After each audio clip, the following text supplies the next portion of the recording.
मैं बहुत सारी कहानियां आप लोगों को सुनाती हूँ। कुछ कहानियां मुझे खुद लगती है कि यह कहानी दिलचस्प या अच्छी है। कहने का मतलब यह है कि कहीं ना कहीं इन कहानियों में कत्ल है, खून खराबा है, लेकिन इन्वेस्टिगेशन के कुछ पहलू ऐसे होते हैं जो थोड़े से अलग होते हैं। आज की कहानी वैसे ही कुछ चौंकाने वाली है। इस घटना की शुरुआत 8 जून को होती है। उस दिन सैटरडे था। 8 जून को इंदौर शहर के रेलवे यार्ड में जहां ट्रेनें आकर रुकती हैं, उसके बाद उनके पास वक्त होता है दोबारा जाने के लिए। तो उस स्टेशन से दूर एक जगह पर सारी बोगियां वहां पर लगा दी जाती है। उसको रेलवे यार्ड कहते हैं। तो उसी रेलवे यार्ड में एक पैसेंजर ट्रेन खड़ी थी। अब उसके जाने से पहले भी कई घंटे ट्रेन की सफाई चल रही थी। और ये पैसेंजर ट्रेन जो थी वो थी नागदा महो इंदौर पैसेंजर ट्रेन। कई स्टेशनों से होकर गुजरी थी। वहां आकर अब यार्ड में खड़ी थी। सफाई कर्मचारी ट्रेन की सफाई कर रहे थे। तभी एक सफाई कर्मचारी एक बोगी के अंदर एक सीट के नीचे जब सफाई कर रहा था, तभी उसे एक बोरी दिखाई देती है। बोरी पर उसकी नजर पड़ी। उसने बोरी को बाहर खींचा तो उसने देखा कि बोरी के ऊपर कुछ खून के निशान है। वो घबरा गया। उसने फौरन रेलवे पुलिस को इन्फॉर्म किया। रेलवे पुलिस की टीम के द्वारा बोरी खोला गया। सभी के हाथ पैर फूल गए। उस बोरी के अंदर एक महिला की लाश थी, लेकिन उस लाश का सर गायब था और बिना सर के सिर्फ धड़ उस बोरी के अंदर, मतलब गर्दन से लेकर नीचे तक था। लेकिन दोनों हाथ, दोनों पैर भी गायब थे। लाश देखकर उनका दिमाग घूम गया। खैर, रेलवे पुलिस ने बॉडी उठाई। इसके बाद उठाकर रेलवे के जरिए उसको सरकारी अस्पताल में भेज दिया गया। मामला लिखा पढ़ी में सब कुछ हो गया। अब पुलिस अपनी तफ्तीश कर रही है, लेकिन कुछ पता ही नहीं, क्योंकि सिर नहीं है, ना ही चेहरा पता है, ना ही नाम पता है कि मरने वाली महिला कौन है। हाथ पैर भी नहीं है। पूरे जिस्म में ऐसा कोई सबूत, निशान भी नहीं है। कातिल को ढूंढना तो बात की बात है। अब कैसे ढूंढेंगे कि मरने वाली महिला कौन है? जिसका कत्ल हुआ, पहले तो उसकी सच्चाई सामने लाए। 2 दिन बीत जाते हैं। बॉडी 8 जून को मिली थी। सर कटी लाश जिसके दोनों हाथ और दोनों पैर भी नहीं थे। 2 दिन बाद अब 10 जून की तारीख आ जाती है। 10 जून को उस दिन मंडे का दिन था। ऋषिकेश रेलवे स्टेशन पर एक ट्रेन खड़ी थी। उस ट्रेन की भी सफाई हो रही थी और उस सफाई के दौरान एक सफाई कर्मचारी एक सीट के नीचे जाता है तो देखता है एक और बोरी पड़ी हुई है। वो बोरी बाहर निकालता है। रेलवे पुलिस को इन्फॉर्म करता है। रेलवे पुलिस आती है। बोरी का मुंह खोला जाता है। उस बोरी के अंदर से 2 हाथ और 2 पैर। रेलवे पुलिस उसको भी अस्पताल भेज देती है। मोर्चरी में मामला दर्ज कर लेती है। अब ऋषिकेश से इंदौर की दूरी लगभग 1000 किलोमीटर से ज्यादा है। तो 1000 किलोमीटर दूर इंदौर में एक रेलवे की बोगी में, एक डब्बे में, एक बोरी में लाश मिलती है, जिसका सर नहीं है, सिर्फ धड़ है, हाथ पैर नहीं है। और 1000 किलोमीटर दूर इंदौर से ऋषिकेश में एक और बोरी मिलती है। और यह जिस ट्रेन से मिली थी वो ट्रेन थी योग नगरी ऋषिकेश एक्सप्रेस। अब 2 दिन के अंतर पर 8 जून और 10 जून 2 अलग अलग ट्रेनों में 1000 किलोमीटर के फासले पर 2 डब्बों से 2 बोरियां मिलती हैं। और उन 2 बोरियों में इंसान के अलग अलग कटे हुए पार्ट्स। अब ऋषिकेश वालों को पता नहीं कि 2 दिन पहले इंदौर में भी ऐसी ही कोई बोरी मिली है, कोई लाश मिली है। इधर इंदौर वालों को भी पता नहीं कि ऋषिकेश में ऐसा कुछ हुआ है। दोनों रेलवे पुलिस अनजान है। लेकिन अब यह हुआ कि तफ्तीश तो करनी है, तो रेलवे पुलिस के जरिए इन्फॉर्म किया गया कि भाई यहाँ पर ऐसी बोरी मिली है। यह सूचना किसी तरह घूमते घूमते ऋषिकेश से इंदौर तक पहुँचती है। तब इंदौर वाले कहते हैं कि हमारे यहाँ भी एक बोरी मिली है। यहाँ कहा जाता है कि ऋषिकेश में जो बोरी में लाश मिली है उसके सिर्फ 2 हाथ है और 2 पैर है। तो वहाँ इंदौर वाले कहते हैं कि हमें जो लाश के टुकड़े मिले हैं उसमें हाथ और पैर ही नहीं है, बाकी सब कुछ है। अब ये हुआ कि शायद एक लाश के अलग अलग टुकड़े, तब सारी चीजों को एक ही जगह पर रखा गया। तब पता चला कि एक ही लाश के अलग अलग टुकड़े और धड़ मिला है। वहाँ ऋषिकेश में अब रेलवे पुलिस ने मामला दर्ज किया। इसके बाद पुलिस को मामला सौंप दिया गया। तफ्तीश शुरू हुई। अब इस तफ्तीश की सबसे पेचीदा चीज ये थी कि इसकी जांच करें कैसे, कौन है। पहले तो वो 1000 किलोमीटर का फासला है। इस ट्रेन में कहां से चली थी वो महिला, कहां जाना था उसे, यह सब पता करना था। जो पहली चीज पता चली वो यह कि जो ट्रेन आई थी ऋषिकेश में, योग नगरी ऋषिकेश एक्सप्रेस, यह इंदौर तो नहीं बल्कि उज्जैन जाती थी। तब उज्जैन से अगर वो ट्रेन चलती है और ऋषिकेश पहुंचती है तो इंदौर तो उसमें शामिल नहीं है। लेकिन जो दूसरी बोरी मिलती है वो इंदौर पर मिलती है। अब लाश के टुकड़ों को एक जगह अगर जोड़ा जाए तो दोनों एक ही लाश के मिलते हैं कि लाश के टुकड़े तो एक ही शख्स के हैं। तो फिर ये कनेक्शन नहीं बैठ रहा।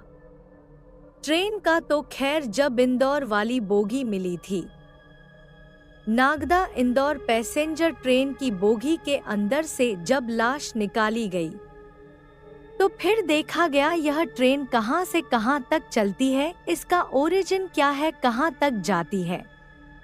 तो पता चलता है कि ये ट्रेन भी उज्जैन से होकर गुजरी है। तो पहला कनेक्शन यह हुआ कि जो ऋषिकेश वाली ट्रेन थी वो भी उज्जैन जाती है, और दूसरा यह कि इंदौर में जिस ट्रेन में यह लाश मिली वह ट्रेन भी उज्जैन होकर गुजरती है। बस यही एक कनेक्शन है। अब इस कनेक्शन के सहारे पुलिस को मामले की तफ्तीश करनी थी। पुलिस ने अपनी तफ्तीश शुरू की। ध्यान से देखा तो उस लाश के हाथ पर एक टैटू बना हुआ था। टैटू क्या, उस पर 2 नाम लिखे हुए थे। नाम था मीरा बेन और गोपाल भाई। एक हाथ पर ये नाम। अब यह नाम किसका हो सकता है? जो महिला थी उसका और उसके पति का नाम हो। यह सारी चीजें पुलिस वाले डिस्कस कर रहे थे। लेकिन कनेक्शन जुड़ रहा था उज्जैन से। तो क्या उज्जैन के आसपास की यह महिला है, यह भी पता नहीं चल रहा है। तभी कुछ पुलिस वालों ने बताया, जो वहीं एमपी के पुलिस वाले थे, कि साहब हमारे उज्जैन के आसपास के कुछ इलाकों में ऐसी एक प्रथा है, कुछ जातियों में, जहां महिलाएं अपने हाथ पर अपने भाई का नाम गुदवाती हैं, अपने पति का नहीं। तो यह हुआ कि अच्छा पता किया जाए कि भाई ऐसा कौन सा इलाका है जहां पर यह प्रथा है, यह रस्म है कि वहां की महिलाएं अपने हाथ पर अपने भाई का नाम गुदवाती है। तब इसका मतलब यह हुआ कि जो मीरा बेन है यह मरने वाली महिला का नाम है, और जो गोपाल भाई लिखा हुआ है इसका मतलब वो उसका भाई होगा। अब पुलिस ने उन बस्तियों को की तलाश शुरू कर दी, और यह जो एग्जैक्ट इलाका था यह मध्य प्रदेश और गुजरात के बॉर्डर पर है, जहां की कुछ बस्तियों में यह चलन था कि वह हाथ पे इस तरह से अपने भाई का नाम गुदवाती है। हर महिलाएं, लड़कियां, तो पुलिस की टीम उस बॉर्डर के पास पहुंचती है। वहां जाकर उस इलाके में अलग अलग घरों में पूछताछ होती है। यह पूछा जाता है कि कोई यहाँ से मिसिंग तो नहीं है। गायब तो नहीं है। काफी कोशिश के बाद आखिरकार पुलिस को कामयाबी मिलती है। एक शख्स सामने आता है और वह बताता है कि उसकी जो वाइफ है वह पिछले कुछ वक्त से गायब है और उसने बताया कि 6 जून को उसकी वाइफ से उसका झगड़ा हुआ। झगड़े के बाद बीवी गुस्से में घर से निकल गई। उसे लगा लौट आएगी पर वह आई नहीं, तो फिर उसने इधर उधर ढूंढा, जब नहीं आई तो 7 जून को उसने पुलिस में उसकी गुमशुदगी की रिपोर्ट लिखा दी। इधर 8 जून को पहली बार लाश के टुकड़े इंदौर में मिलते हैं और 10 जून को ऋषिकेश में वो 7 जून को रिपोर्ट लिखाता है। माने इसके 3 दिन के बाद सब कुछ होता है। अब उस बंदे से कम मरने वाले की शिनाख्त हो गई कि चलो ये एक मीरा बहन है जो इस एमपी और गुजरात बॉर्डर पर रहती है, शादीशुदा है, उसका पति है। पुलिस ने उससे पूछताछ की तो पता चला कि नहीं, पुलिस उसकी गुमशुदगी के बाद से लगातार गांव में है, कहीं गया नहीं, ना ही उसका रेलवे स्टेशन, ट्रेन या इनसे कोई लेना देना है। तो फिर ये लाश के टुकड़े 2 अलग अलग शहरों में कैसे पहुंचे? अब पुलिस इसकी तफ्तीश शुरू करती है, ले देकर फिर जो इस केस की कड़ी को जोड़ है वो एक ही पॉइंट, और वह है उज्जैन, क्योंकि यह दोनों ट्रेन, जिन ट्रेन की 2 बोगियों से यह लाश के 2 अलग अलग बोरियों में टुकड़े मिले, उन दोनों का कनेक्शन उज्जैन से था, क्योंकि उज्जैन से होकर यह ट्रेन गुजरती थी।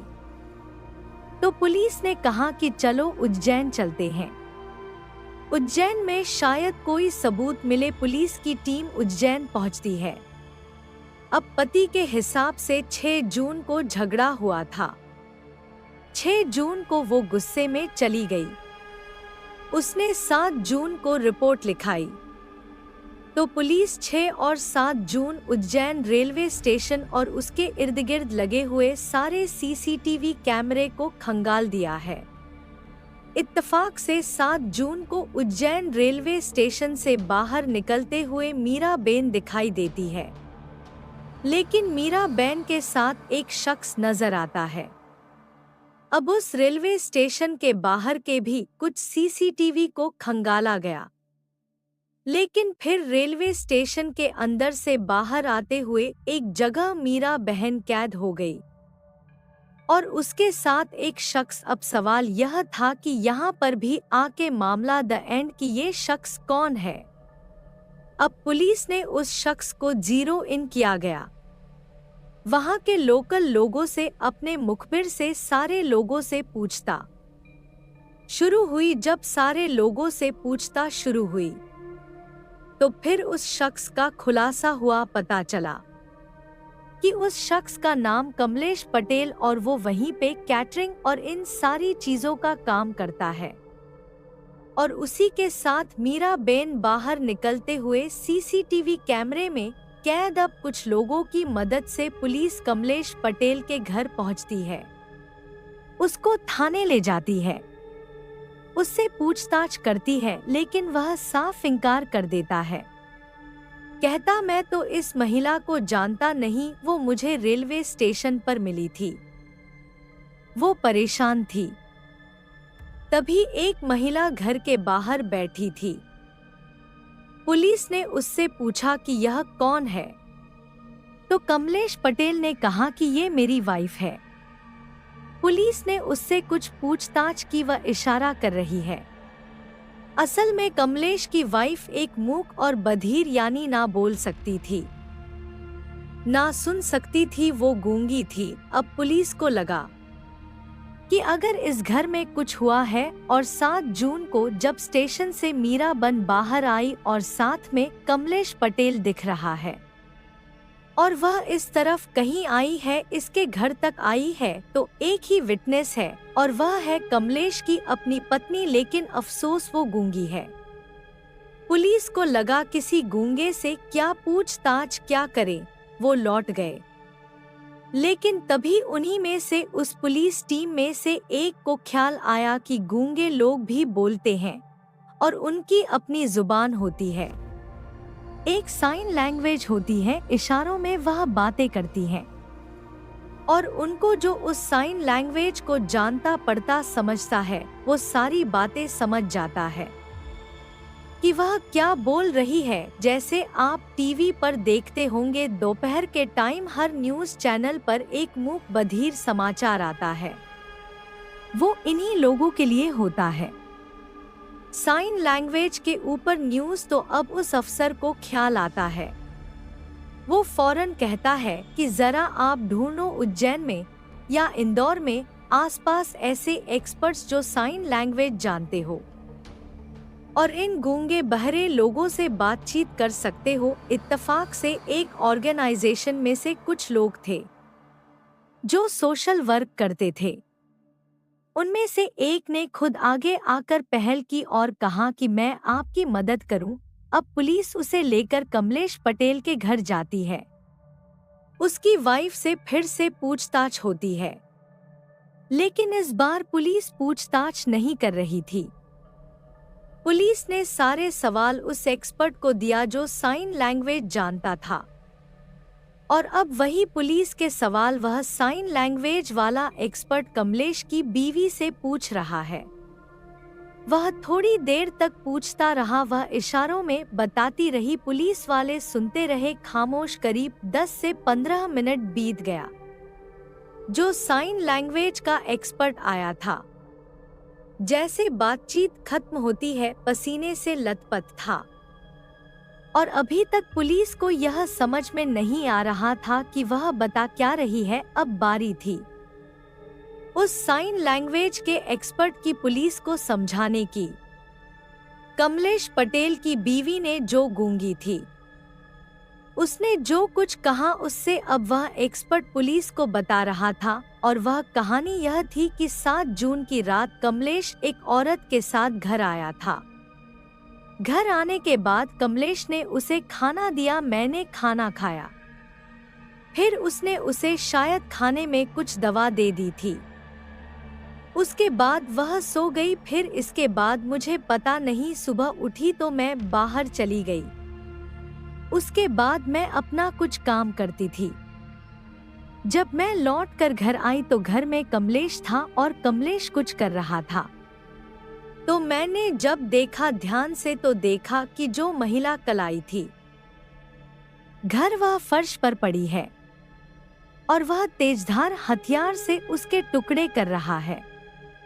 तो मैं देखकर डर गई, चीख भी नहीं सकती थी और बताऊं किसे, एक तो मैं डरी हुई भी थी। तो मैं खामोश वहीं बैठ गई, लगभग बेसुध हो चुकी थी, क्योंकि मेरे सामने एक इंसान की लाश के टुकड़े किए जा रहे हैं और वह मेरा पति कर रहा है। डर, बदहवासी, दहशत, वहशत और ऊपर से फिर ऐसा लगा कि मेरे शरीर में कोई जानी नहीं। तो मैं एक जगह बैठ गई और वो मेरे सामने लाश के टुकड़े कर रहा था। थोड़ी देर के बाद वो बोरिया लेकर आया, उसमें लाश के उसने टुकड़े रखे और फिर घर से चला गया। जैसे ही ये साइन एक्सपर्ट ने पुलिस को बताया, पुलिस ने फौरन कमलेश पटेल को दबोच लिया। इसके बाद उससे आगे की कहानी पूछी, फिर उसने पूरी कहानी बताई। उसने कहा कि मैं 7 जून को उज्जैन रेलवे स्टेशन पर था, वहीं मेरा काम था। अचानक एक ट्रेन आई और उस ट्रेन में एक लेडी थी। वो आई, वह बहुत परेशान थी, मुझसे कोई पता पूछ रही थी। मैं उसे बाहर लाया, मेरी नियत खराब हो गई। मुझे पता था कि इस शहर में उसका कोई है नहीं, पति से झगड़ा करके आई है। तो मैं उसे अपने घर ले गया, उसको खाना खिलाया, फिर उसके खाने में नींद की दवा दी और जब वो बेहोशी के आलम में थी, मैंने उसके साथ जबरदस्ती करने की कोशिश की, लेकिन वो पूरी तरह बेहोश नहीं हुई थी। वो जाग गई और वो विरोध करने लगी, शोर मचाने लगी। मैं डर गया। मैंने उसका मुंह दबा दिया, फिर उसके बाद मैंने उसका गला दबा दिया। वो मर गई। फिर मैं डरा। फिर मैंने उसके लाश के टुकड़े करके सोचा निपटा दूं। तो मैंने लाश के टुकड़े किए। तब तक मेरी बीवी आ गई। लेकिन मुझे बीवी से इसलिए डर नहीं था कि ना वो बोल सकती थी, ना सुन सकती थी, तो किसी को क्या बताएगी। और इससे पहले भी कई औरतों को लाकर घर में मैं उनके साथ जबरदस्ती कर चुका हूँ, और वो बदनामी के डर से किसी ने मुंह नहीं खोला। तो यह पहली बार नहीं था। हाँ, कत्ल पहली बार हुआ। कमलेश बोला, कत्ल के बाद अब लाश को ठिकाना लगाना था। मैंने उसको टुकड़े किए 2 बोरियों में लाश रखी और बोरी लेकर मैं उज्जैन रेलवे स्टेशन पहुंच गया। वहां मैं रेलवे यार्ड में गया। जब रेलवे यार्ड में गया तो इत्तेफाक से वहां देखा कि एक ट्रेन खड़ी है, और यह ट्रेन थी नागदा इंदौर पैसेंजर ट्रेन, और साथ में एक दूसरी ट्रेन थी जो थी योग नगरी ऋषिकेश एक्सप्रेस। तो बोला, मैंने देखा कि योग नगरी ऋषिकेश जो ट्रेन जा रही थी उसका वक्त हो चुका था। तो मैंने रेलवे यार्ड में जाकर एक कोच के अंदर एक सीट के नीचे पहली बोरी रख दी। दूसरी बोरी अभी बाहर रखी हुई है। तभी इत्तेफाक से वह ट्रेन चल पड़ी, क्योंकि उसको प्लेटफॉर्म पर अब जाना था। उसका टाइम शुरू हो गया था। तो मैं दूसरी बोरी लाता हूँ। तब तक वो ट्रेन निकल गई। अब मैं घबरा गया कि मैं क्या करूं। आधी लाश तो इस ट्रेन में डाल दी, अब दूसरी का क्या करूं। तो फिर मैंने देखा कि दूसरी तरफ रेलवे यार्ड में एक और ट्रेन खड़ी है जो Nagda mail Indore passenger train थी। वो भी इस वक्त खाली थी। कुछ देर बाद मैंने उसकी एक सीट के नीचे वो दूसरी बोरी रख दी। मैं अलग अलग बोरियां नहीं रखना चाहता था, एक ही ट्रेन के अंदर रखना चाहता था। लेकिन एक ट्रेन चल पड़ी और दूसरी बोरी रह गई थी, इसलिए मैंने दूसरी बोरी दूसरी ट्रेन में रखी और वह इत्तेफाक से उज्जैन से इंदौर पहुंची। इंदौर में पुलिस वालों की नजर पड़ गई। वो बोरी निकल गई और इधर जो ट्रेन में रखी थी ऋषिकेश की, जब वो ऋषिकेश पहुंची तब लोगों को पता चला। पूरी कहानी को सुनने के बाद पुलिस ने कमलेश पटेल को गिरफ्तार कर लिया और पुलिस ने कमलेश पटेल की वाइफ की बहुत तारीफ की कि एक महिला जो ना बोल सकती थी, ना सुन सकती थी, और सामने कातिल के तौर पर उसका पति था, लेकिन उसने हौसला दिखाया, हिम्मत दिखाई और सारी कहानी बयान कर दी। तो जो शख्स बोल नहीं सकते, सुन नहीं सकते, देख नहीं सकते, वो भी कई बार कानून की बहुत मदद कर जाते हैं, और यह कहानी उसकी एक मिसाल है। तो आज कहानी में इतना ही। धन्यवाद।